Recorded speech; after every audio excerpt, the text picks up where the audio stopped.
la bella mezcla de diosa y pantera canta de dulzura en su noche, de luna, de penumbra, desnudez, esbeltez, junto a luz clavel, orgullosa y Gisela.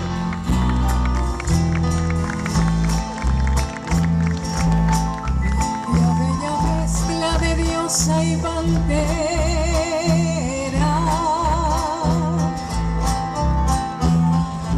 doncella desnuda que habita el Guairá, arisco remanso curvo sus caderas,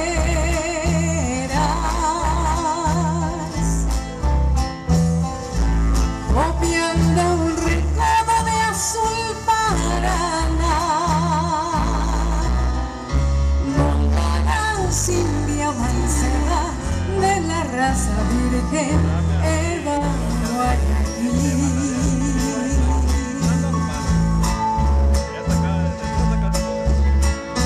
La silvestre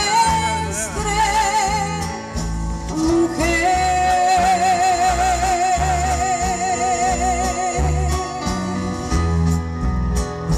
que en la selva es su hogar.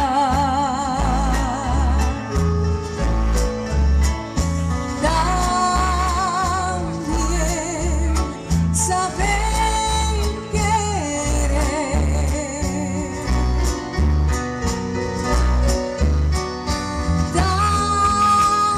también saben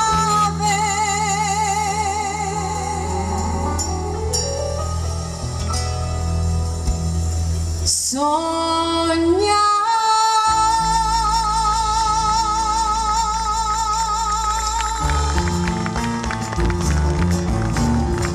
A ver esa palma. Selva, noche, luna, llena de hierbal. El silencio vibra en la soledad.